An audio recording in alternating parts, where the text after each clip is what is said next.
My son's wife wouldn't look up from her wine glass. She just swirled it, slow, like she was bored of breathing. I'd asked a simple question. Two simple questions, actually. When is the opening night? And how many seats should I reserve for your Aunt Colleen flying in from Tucson? She finally lifted her eyes, half a smile pulling at her mouth like she'd been waiting all evening to use it. Oh, Dad, we opened the gallery 9 days ago. It was a curated event. You really wouldn't have fit the room. 12 days later, she was on the phone at 6 in the morning, voice cracking, asking me if I'd wired the quarterly insurance premium yet because the broker was threatening to drop the policy. I held the phone away from my ear and watched the sun come up over the pines behind my workshop. And I said, calm as a man pouring a second cup of coffee, "Sweetheart, didn't I tell you?" Before I get into how I shut the lights off on the whole pretty little life I'd been paying for, do me a favor. Hit that like button if you believe a father has a right to be invited to his own son's life. Subscribe if you've ever been treated like a checkbook by the people you raised. And tell me down in the comments where you're listening from and what time it is. I read every one of them. Helps me know I'm not just talking to the dark. Now let me take you back to that Sunday in September when I figured out what kind of man my son had become. My name is Conrad Bauman. I'm 68 years old. I live in a town outside Asheville, North Carolina, called Black Mountain, in a cedar house I built with my own 2 hands 41 years ago. There's a stain on the kitchen counter from where my late wife Joan dropped a jar of strawberry preserves the summer before she got sick, and I've never sanded it out. I made my money the slow way, the boring way. I started repairing old grandfather clocks and antique pocket watches out of a converted tobacco barn in 1979. By the time I was 45, I owned 3 restoration workshops, a supply company that imported parts from Switzerland and Germany, and a building on Wall Street in downtown Asheville that I leased to a law firm. People look at me and they see an old man with grease under his fingernails wearing the same canvas barn coat for 15 winters. They don't see the rest. I don't tell them. My boy never figured it out either, and I think that's the part that hurts worst. My son's name is Quentin. He's 34. His wife's name is Sauersair, pronounced Sear-Sha, and she's been married to my son for, well, I'll get to that. They live in a glass and concrete townhouse on the edge of the River Arts District in Asheville, in a development called Aurelian Mews. 3 bedrooms, rooftop deck, an elevator inside the unit because Sauersair said stairs were exhausting for entertaining. $4,200 a month. I write the check on the 1st of every month, and I have for the last 4 years. I bought the place outright through a holding company I set up when Quentin was in college, but he doesn't know that. He thinks I'm just the doting father covering the rent while he figures out his creative trajectory. That's the phrase he uses. Creative trajectory. That's the phrase he uses. Creative trajectory. That Sunday, I drove the 40 minutes into the city in my old Ford F-250, a 2003 model with 230,000 miles on the odometer, and a tape deck that still works if you smack the dashboard right. I brought a peach cobbler because Joan used to make them and I taught myself her recipe after she passed. The cobbler was wrapped in a clean dish towel on the passenger seat. I had a haircut. I put on a button-down shirt that wasn't faded. I wanted the evening to go well. I wanted to ask about the wedding date because Colleen, Joan's sister, had been emailing me for weeks. Gentle but persistent, wanting to know when she should buy her plane ticket. Quentin opened the door in a black turtleneck and $10,000 wristwatch. He glanced at the cobbler. "Oh, Dad." "Yeah, come in." He didn't take the cobbler from my hands. Soares was on the white couch with her bare feet tucked under her, scrolling through her phone, a half-empty glass of orange wine on the marble coffee table beside her. She didn't get up. "Hi, Connie," she said, "and she's the only person on this earth who calls me Connie, and she knows I hate it. Set the dessert in the kitchen, would you?"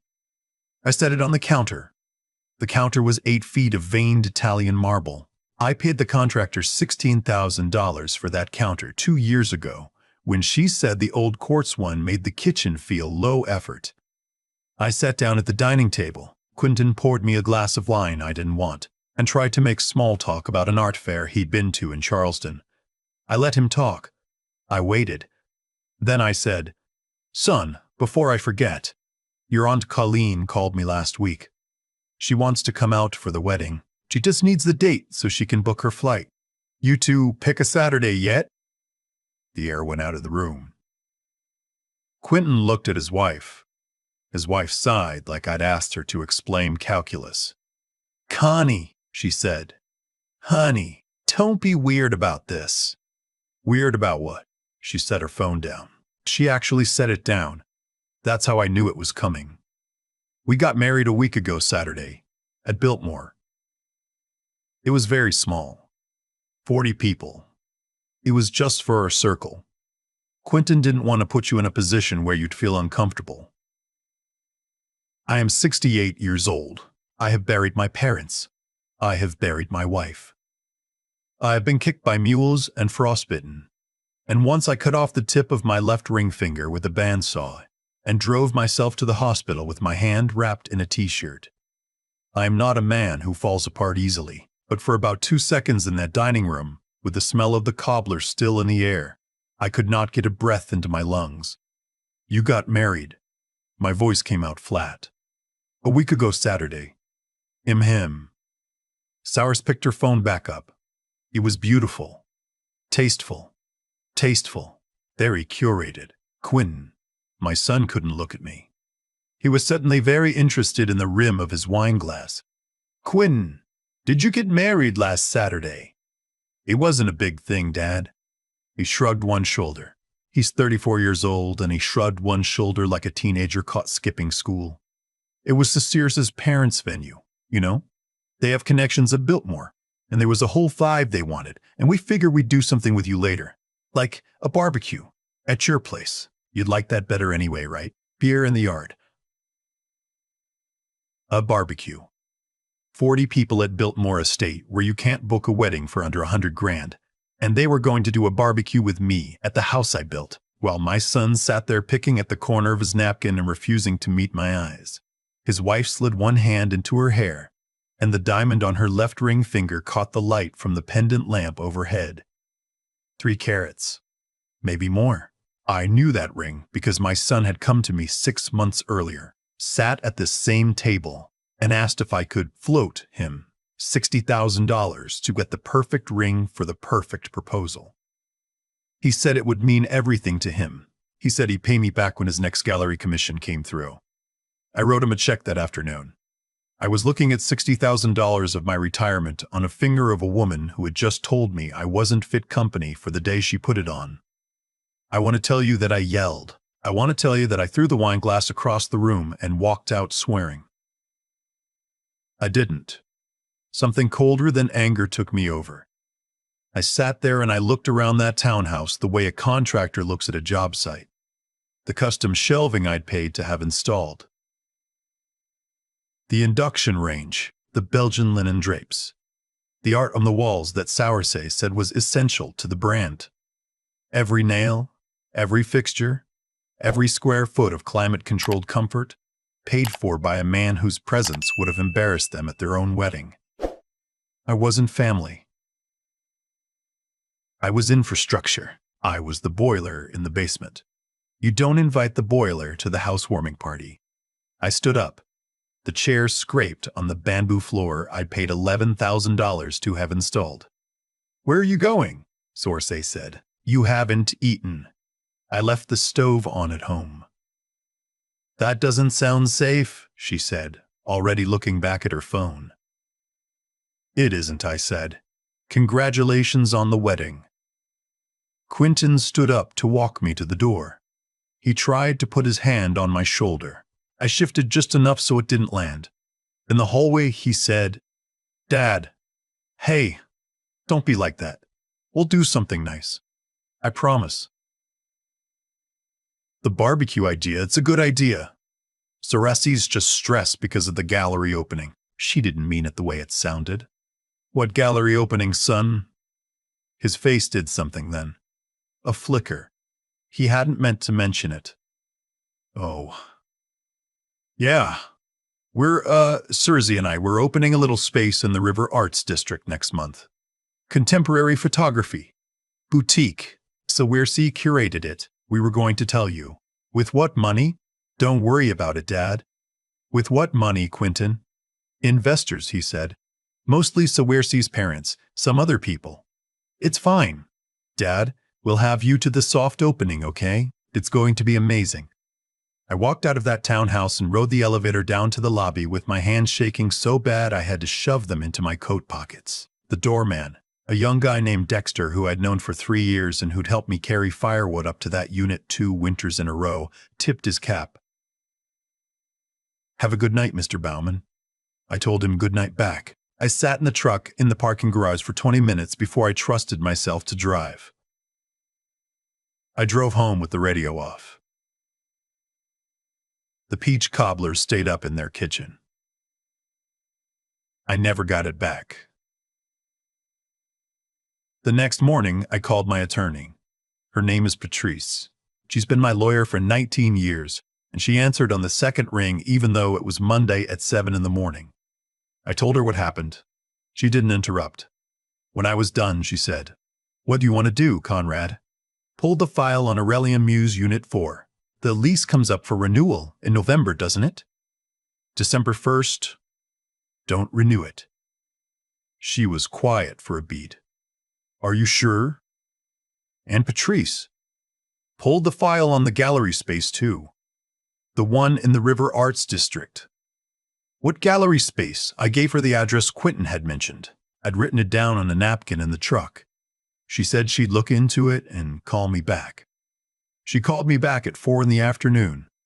The gallery building, a converted warehouse on Robert Street, was owned by a development group out of Charlotte.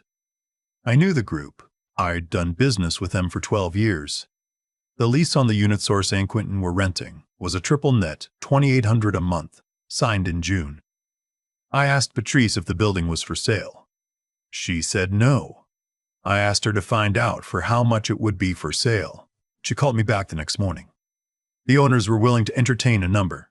I told her to put together an offer. By Friday, I owned the building. $2.1 million, cash, no contingencies, closed in 5 days. The previous owner was happy. I was the new landlord of my daughter-in-law's gallery, and not a soul knew it but me and Patrice. 3 days after I closed on the warehouse, my phone rang at 6 in the morning. Sawersi. Her voice was high and tight and breathless, the way it got when she wanted something fast. Connie, the insurance broker, just called. The quarterly premium on the gallery's contents policy is past due. They're saying if it's not wired by end of business Friday, they're canceling the policy and we open in 3 weeks. Did you forget to send it? I thought we agreed you were handling startup costs. I let her talk. I was standing at my kitchen window watching a doe and her fawn cross the back pasture in the gray morning light. I never agreed to that, sweetheart. What? Yes, you did. Quentin said you'd. Quentin said a lot of things. None of them to me. There was a silence on the line. Then she said, Connie, I really do not have time for whatever this is. Just send the money. We can talk about boundaries later. It's 12 grand. You spend that on, like a watch. I don't own a single watch worth 12 grand, sweetheart. Connie, where did you have the wedding, Sarsa? What? Where did you have the wedding? I told you. Biltmore. Send me the pictures. There aren't any pictures, there aren't any pictures, there aren't any pictures, there aren't any pictures, Connie. It was phone free. We wanted everyone to be present. We can talk about this another time. Right now, I really need you to. You spent $100,000 at Biltmore Estate and you didn't hire a photographer. Connie, please. You wore a $60,000 ring, my money bought, and you didn't have anyone take one single picture. The line went very quiet. Then she said, in a voice that was suddenly much smaller, I'll have Quentin call you. She hung up. Quentin didn't call. Of course he didn't. I drove into town that afternoon and parked across the street from a coffee shop on Lexington Avenue. I went inside and I ordered a black coffee, and I sat at the counter next to a young woman, maybe 19, who was on her laptop with 2 textbooks open. I asked her if she knew how to look up a public Instagram account without having one yourself. She said sure. Give her the name. I gave her Sarsa's full name. She typed for a few seconds and turned the laptop toward me. 317 photos from the wedding. Drone footage of the Biltmore lawn. A 6-tier cake. A jazz quartet. A tent strung with 10,000 fairy lights. Saweersay in a dress that probably cost more than my truck. My son in a tuxedo I'd never seen. Both of them laughing at a table full of people I'd never met. There was a video of her father, a soft pink man in a navy blazer standing up at the reception with a champagne flute in his hand. The girl at the counter was kind enough to plug in earbuds for me. I put one in my ear and pressed play. To my new son, Quentin, her father was saying. A man who built himself from nothing. A self-made artist. A self-made gentleman. No silver spoon. No easy ride. Just grit and vision. The kind of man this family is proud to claim. To Quentin. Glasses clinked. The camera panned to my son, who stood up with his arm around Saweersay and bowed his head like a humble king accepting the crown. He thanked them. He thanked her parents. He said he was grateful to be welcomed into a family that understood what it took to make something of yourself. He never said my name. He never even said the word father. I took the earbud out and handed it back to the girl. I thanked her. I left her a $20 tip on a $4 coffee. I walked out into the street. The leaves were turning. There's a particular yellow that maples go in late September in the Carolinas that you don't see anywhere else in the world. I noticed it because I had to notice something. If I hadn't fixed my eyes on those leaves, I think I would have driven my truck into a tree. I drove home. I sat at the kitchen table where Joan and I used to drink coffee together every morning for 34 years before she got sick. I put my hands flat on the wood. I said out loud, to her, to the empty house, I made a mess of this one, Joni. Then I got up and made the phone calls. By Monday morning, Patrice had drafted 3 documents.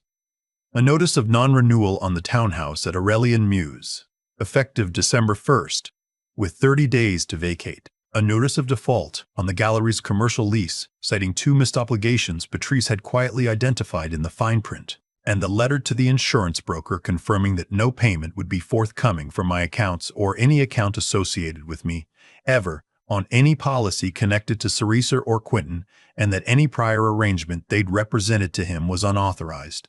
Then I waited. It took 11 days. 11 days of silence on my phone. 11 days of me sleeping better than I had in years. On the 12th day, my son called. I let it go to voicemail. He called 4 times. I let all 4 go. That night, I listened to the messages while I made myself a grilled cheese sandwich. The first one was confused. The second one was angry. By the third one, he was crying. By the fourth one, he was begging me to call him back. I didn't. 3 days later, I drove into the city. Not to see them, to see the gallery.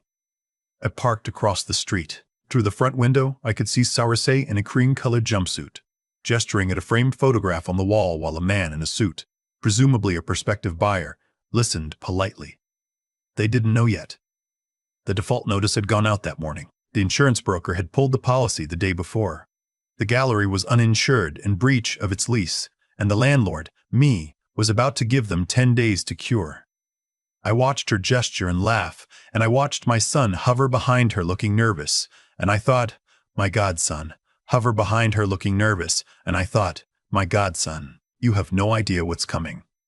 And you brought it down on yourself with your own 2 hands. I drove from the gallery to the Aurelian Mews and parked in the visitor's lot. I went up to the lobby. Dexter waved at me. I waved back. I didn't go up.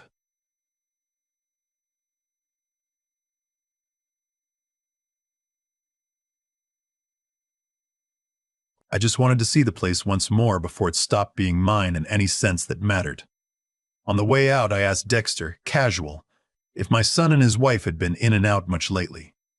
He said, "Oh yeah, lots of friends over. Big party last night. They had a rough time getting everyone in the elevator." I thanked him and left. The next morning, Cersei called 8 times in 2 hours. I didn't answer. The morning after that, my son showed up at my house. He pulled into the gravel driveway in his black SUV at about 10 in the morning. I was out at the workshop sharpening a chisel. He got out and walked toward me with his hands in his pockets, and I could see from 100 feet away that he'd been crying. He stopped about 10 feet from me. He couldn't make himself come closer. Dad. Quentin. Dad, I don't know what's happening.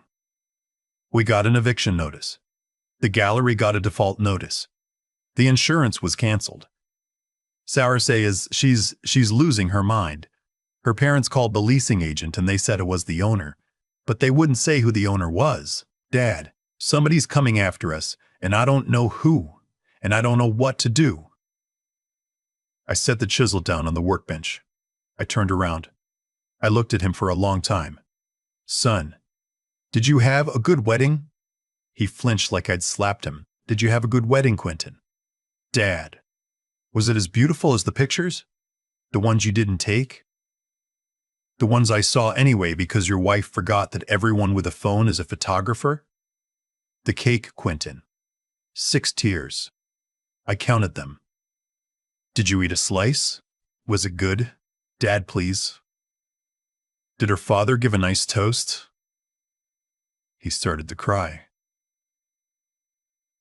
34 years old, a grown man in a $400 coat, standing in my driveway crying. Did he call you self-made, Quentin? Did he? Did he say you'd built it all from nothing while you stood there in a tuxedo I paid for and held the hand of a woman wearing a ring I paid for in a venue her parents booked because they didn't want me anywhere near it? Did he call you self-made? He couldn't answer. He sat down right there on the gravel. He put his face in his hands. Son, listen to me. I'm going to tell you something now, and I'm only going to say it once. I'm the landlord. I'm the landlord of the townhouse you've been pretending to rent for 4 years. I bought it before you and Cerez ever met, and I held it through that holding company you've never bothered to ask about. And I'm the landlord of the gallery on Robert Street. I bought the whole building 3 weeks ago. The default notice came from me. The eviction notice came from me. The insurance got canceled because I told the broker to cancel it. There's no shadowy figure. There's no mystery. It's me. I'm the one coming after you. And I would never have, son. I would never have lifted a finger against you. Not once. Not ever. If you hadn't stood in front of 300 strangers and let a man call you self-made while I was sitting 40 miles away, wondering what I'd done wrong as a father. He was sobbing. He was making sounds I hadn't heard him make since he was 5 and broke his arm falling out of the magnolia tree behind the house. Dad. Dad. I'm sorry. I know you are. Please. Dad. Please don't do this. We can fix this. I'll talk to her. You won't fix anything with her, son. She's already gone. She just doesn't know it yet. When the money goes, she goes. You watch. Dad. I love you, Quentin. I want you to hear me say it. I love you. I have loved you every day of your life. I held you in the hospital when you were 9 minutes old. I taught you to drive a stick shift on this very driveway. I sat up with you the night your mother died. I love you and I always will. And that's why I'm doing this. Because the worst thing I ever did to you was give you everything and ask for nothing back. And what I got was a son who let another man take credit for his life. I'm not paying for that anymore. I'm not subsidizing the lie that you built this. You didn't build this. I built this. And I'm taking it down. He sat in the gravel for another 20 minutes. I went back inside the workshop and finished sharpening the chisel. When I came out, he was gone. He was right about one thing. Cerez lost her mind. Patrice told me later, because Patrice has friends at every law firm in this city, and information moves fast in a town this size, that within a week, Cerez had moved out of the townhouse and back in with her parents in Biltmore Forest. Within 2 weeks, she'd hired a divorce attorney. The gallery never opened. The photographs got returned to the artist. The lease was terminated for cause. Cerez's parents, it turned out, were not as wealthy as she'd led everyone to believe. They were leveraged to the gills on a hobby horse farm and 2 failed restaurants, and when they couldn't bail her out, she did what people like her always do. She found somebody else with money. Last I heard, she was engaged to a real estate developer in Charleston. I hope he's got better attorneys than my son did. Quentin moved out of the townhouse in the second week in November. He didn't ask for help. He drove a U-Haul himself. He took the things he came in with, which wasn't much. He moved into a 1-bedroom apartment above a barbecue restaurant on Haywood Road and got a job at a clock repair shop downtown. A friend of mine owns it. I didn't tell my friend to hire him. My friend hired him on his own merits, because my son, it turns out, knows a fair amount about clocks. He learned it from me in the workshop when he was a kid, before he decided the family business was beneath him. I sold the townhouse in January. A young couple bought it. She's a labor and delivery nurse. He's a physical therapist.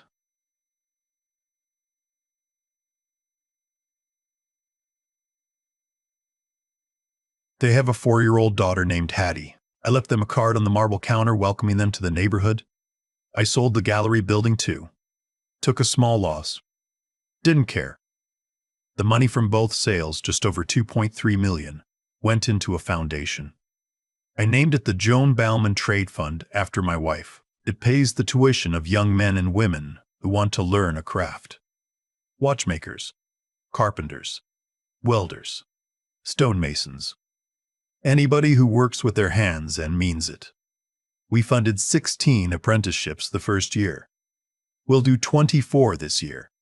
I sit on the board. I read every application personally. I cry over a couple of them every cycle. I'm not embarrassed by that anymore. Joan would be proud.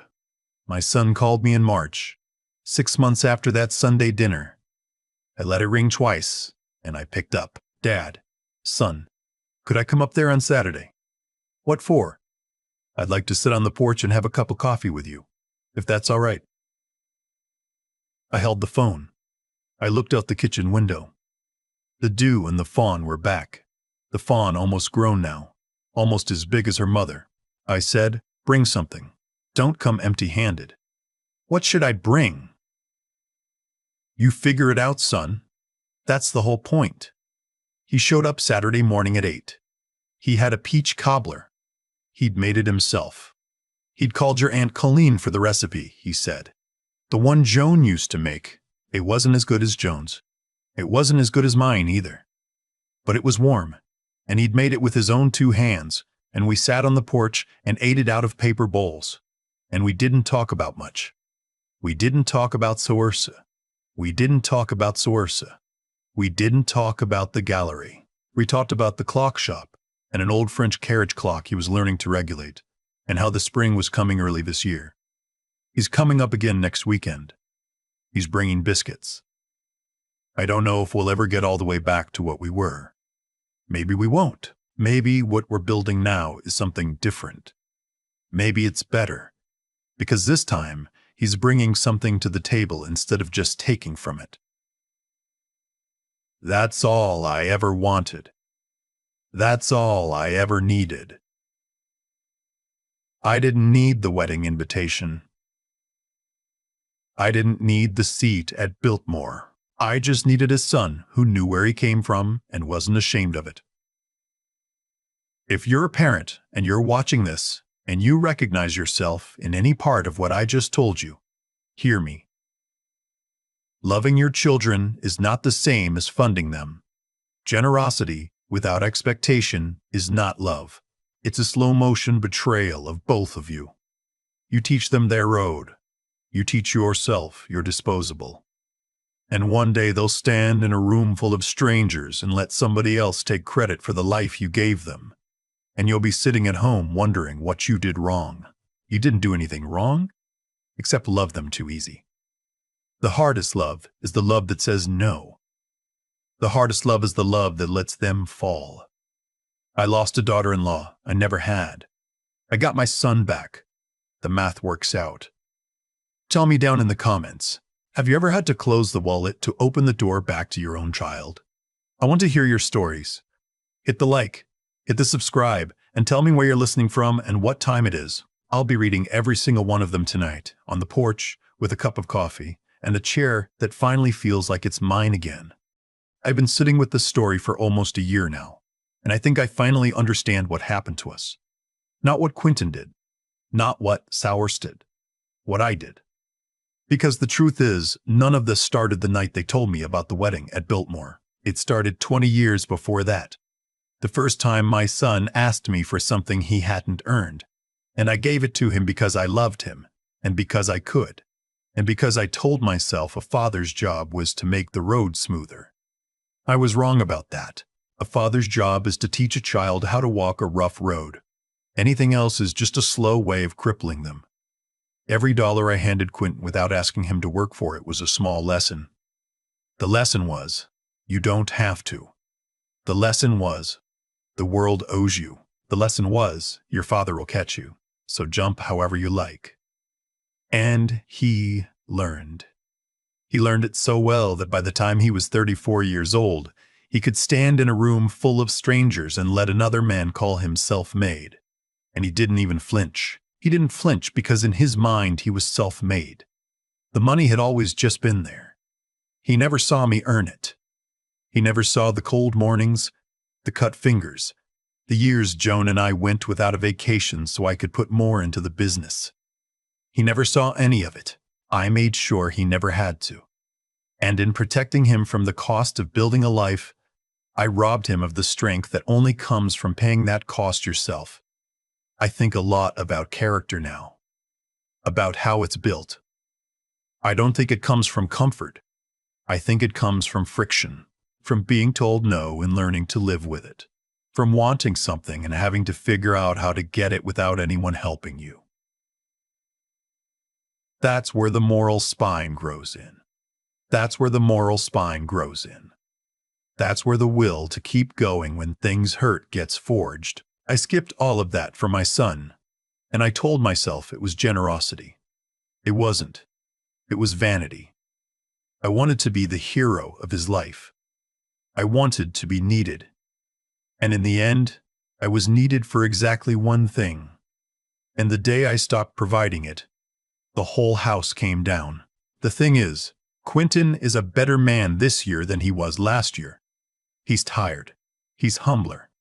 He shows up on Saturdays with a peach cobbler he made himself, and his hands have a callus or two from working on clocks, and he looks me in the eye when he talks. That didn't come from love. That came from losing everything. I wish I could have given him that without him having to lose it all. I couldn't. Nobody can. Some lessons only land when the ground hits you. If you're a parent watching this, hear me. Saying no to your child is not cruelty. It's the deepest love there is. Let them struggle. Let them earn. Let them become someone you can be proud of, instead of someone who needs you to keep paying for the costume.